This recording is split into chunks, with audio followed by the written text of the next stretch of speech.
रामपाल यादव ने खोला बरेली खुर्द में अपना कार्यालय, कहा कोसली विधानसभा से उसकी दावेदारी पक्की। कोसली विधानसभा चुनाव नजदीक आते ही भाजपा के टिकट के लिए प्रमुख दावेदारी करते हुए आज अपने चुनावी कार्यालय का उद्घाटन कर चुनावी शंखनाद किया। कोसली विधानसभा क्षेत्र के गांव बरेली खुर्द में अपना चुनाव कार्यालय का उद्घाटन किया। इस अवसर पर रोहतक के राजकुमार आर्य ने रिबन काट कर शुभारंभ किया।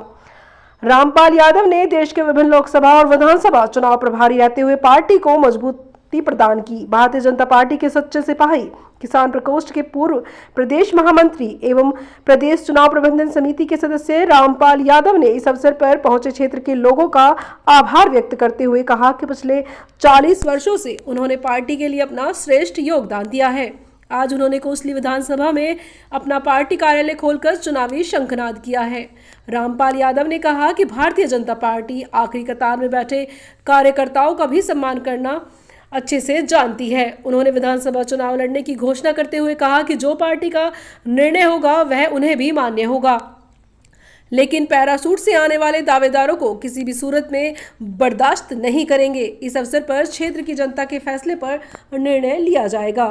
इस अवसर पर पूर्व राज्य मंत्री विक्रम यादव ने कहा कि पार्टी के सच्चे सिपाही और वरिष्ठ कार्यकर्ता को टिकट में वरीयता दी जानी चाहिए।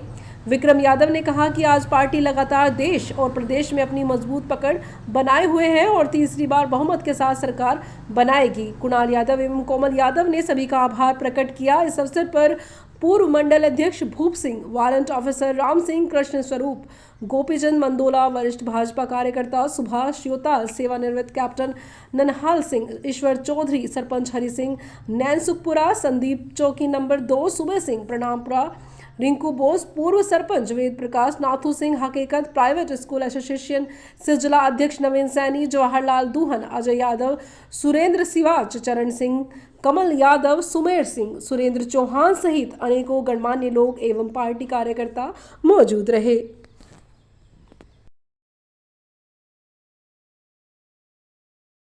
वो ये कह रहे हैं कि उनको पार्टी ने ऊपर से आदेश इसलिए दिया है कि टिकट तो उनकी पक्की है और उनको जो इस इलाके की कुछ समस्याएं जो पिछले वर्षों में आपके राज में भी नहीं पूरी हो पाई, वो उनका समाधान और निराकरण करने के लिए यहाँ पर चुनाव से पूर्व उनको भेजा गया है और टिकट उनकी फाइनल है। इस विषय में आप क्या कहेंगे?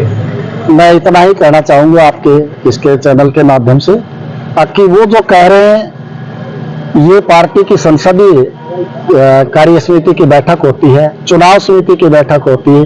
माननीय प्रधानमंत्री माननीय अमित शाह जी, वो 13 लोग जो है वो निर्णय लेते हैं। कोई कहने को कुछ भी कह सकता है, किसी की टिकट फाइनल नहीं है, ये कहने का है। केवल मात्र कार्यकर्ता देखा जाएगा, कार्यकर्ता इस सीट पर से कौन टिकट निकाल सकते, सीट निकाल सकता है। टिकट उसको मिलेगी जो एक कार्यकर्ताओं के बीच का व्यक्ति है। कार्यकर्ता वो निकालेगा अब जिसके खुद के लाइसेंस है, खुद का वोट बैंक है, साथ में पार्टी का है। बाहर से अगर व्यक्ति कोई आता है तो उसका मौजूदा विधायक भी स्थानीय है, वो कह रहा है कि मैंने बहुत विकास करवाया। यदि विकास करवाए हैं तो फिर आप ये पैराशूट वाली बात और विकास की बात कैसे करें? नहीं, लक्ष्मण जी तो हमारी पार्टी के कार्यकर्ता हैं। पार्टी ने जो डिसीजन लिया है, स्थानीय भी है ना, हमारे स्थानीय भी है और हमारे सम्मानीय भी है। लक्ष्मण जी जो है हमारे विधायक है। और लेकिन अब जो पुराने कैडर बेस पार्टी है जो सन 80 से लगे हुए हैं, उन कार्यकर्ताओं की जो लगातार अनदेखी की गई है और उन कार्यकर्ताओं का कहीं ना कहीं मान सम्मान कुचला गया, उनका स्वाभिमान जगाने के लिए मैं अपने आप को आगे लेकर आया और सभी कार्यकर्ताओं ने ये तय किया है। ये मेरा डिसीजन नहीं है, पुराने कार्यकर्ताओं ने ये तय किया है भी आप आगे आइए और इस बार आप दावेदारी पेश की। अनेक बार पार्टी ने मुझे कहा, 2009 में कहा चुनाव आपने लड़ना है, मैंने पूरी ताकत के साथ, घर के पहिए भी लग गए, हम पूरी ताकत के साथ लगे। फिर कभी 14 में जो है, 9 में नहीं दी, 14 में जो है फिर राव साहब आगे कहने लगे कि पार्टी जो है इस बार जो है सरकार बनाएगी, तो आप कोई बात नहीं, आपको आगे 2019 में, लेकिन फिर 19 में भी होगा। तो हमने ठान लिया कि अब मजबूती के साथ अपनी दावेदारी पेश करेंगे कोसली विधानसभा में, क्योंकि हम किसी से कम नहीं है। प्रत्येक गांव में जनसंपर्क है, प्रत्येक गांव में घूम रहे हैं, प्रत्येक गांव में जाना है और बड़ा जन समर्थन मिल रहा है, बड़ा आशीर्वाद मिल रहा है लोगों का। लोगों की इच्छा, मेरी नहीं, लोगों की इच्छा है कि कार्यकर्ता आए। रामपाल जी, पिछले 10 साल से जैसे आप स्वयं मान रहे हैं, फिर आप आज भारतीय जनता पार्टी विधानसभा कोसली का बेरली खुर्द में आज उद्घाटन किया है कार्यालय का। और इस मौके पे भारतीय जनता पार्टी के सभी कार्यकर्ता और इस इलाके की सरदारी सब हमें आशीर्वाद देने के लिए यहाँ पर आए हैं। मैं आपके चैनल के माध्यम से उन सब का हार्दिक अभिनंदन करता हूँ, स्वागत करता हूँ। सर, टिकट के दावेदार काफी हैं, आपने ऑफिस खोल करके चुनाव का घोषणा कर दी, क्या कहेंगे टिकट के बारे में? क्या कहेंगे? देखिए, इस देश के यशस्वी प्रधानमंत्री आदरणीय श्री नरेंद्र मोदी जी के सिपाही हम। भारतीय जनता पार्टी के लगातार पिछले 43 वर्ष से लगातार पार्टी को जो है उसका समर्पित और समर्पण भाव से काम करते आ रहे हैं और अभी लगातार इस काम को करते करते इस बार जो है मैंने अपनी तरफ से विधानसभा कोषणी की एक दावेदारी पेश की है और पार्टी ने जितनी बार भी जिनका हमें आदेश दिया, कमल का फूल लेकर के जो भी हमारे पास उम्मीदवार प्रत्याशी आए, कोई भी प्रत्याशी आए, लेकिन हमने उनका तन मन धन से पूरा सहयोग किया और पार्टी का विस्तार किया और पार्टी हाईकमान जो भी फैसला करेगी, जिस उम्मीदवार को भी यहाँ पर उतारेगी, हम सब उसके साथ होंगे। लेकिन अनेक वर्षों से जो पुराने कार्यकर्ता हैं, जो कैडर बेस कार्यकर्ता हैं, जो दरी उठाने वाले भी खुद थे, बिछाने वाले भी खुद थे और दरी को बैठने वाले भी खुद थे, समेटने वाले भी खुद थे, उन प्रतिकूल परिस्थितियों में सब कार्यकर्ता मजबूती के साथ लगातार खड़े रहे।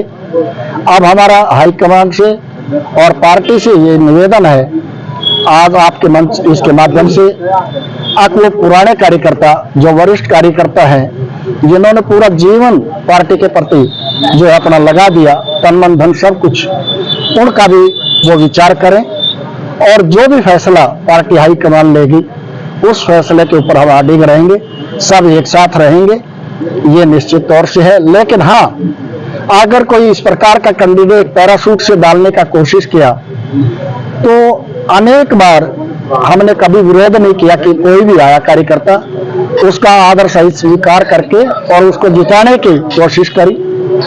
और इस बार परिस्थितियां कुछ ऐसी है, कार्यकर्ताओं के मन में भाव है, अभी लगातार इतने वर्षों से काम कर रहे हैं, कोई ना कोई पार्टी का कार्यकर्ता इस बार आए ताकि सभी कार्यकर्ताओं का मान सम्मान जो है वो रहे और ताकि पार्टी भी हाईकमान भी उस कार्यकर्ताओं की अनदेखी ना करे जो लगातार होती आ रही है। फिर भी मैं ये कहना चाहूंगा कि क्योंकि हम पार्टी के प्रति समर्पित है, सारा जीवन पार्टी में लगाया है, यहाँ पिछले 40 साल से मेरा अपना खुद का विद्यालय है, ये मेरी कर्म भूमि है और यही मेरी जन्मभूमि है और लगभग 40 साल के दौरान अच्छे अच्छे बच्चे अच्छी पोस्टों पे निकले हैं।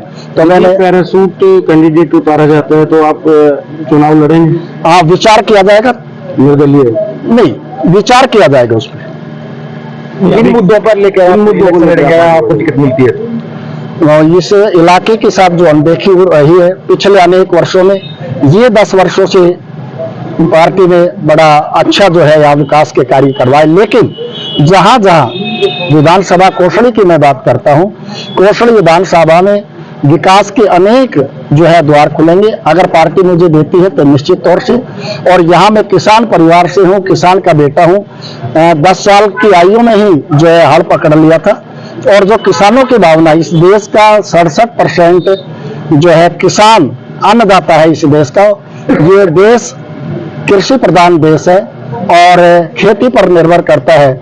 मैं लगातार उनकी आवाज को बुलंद करता रहा हूं और सब इस इलाके के चाहेंगे कि कोई हमसे बीच में से कोई व्यक्ति कार्यकर्ता ऊपर जाए निश्चित तौर से और पार्टी भी उस पर विचार करे।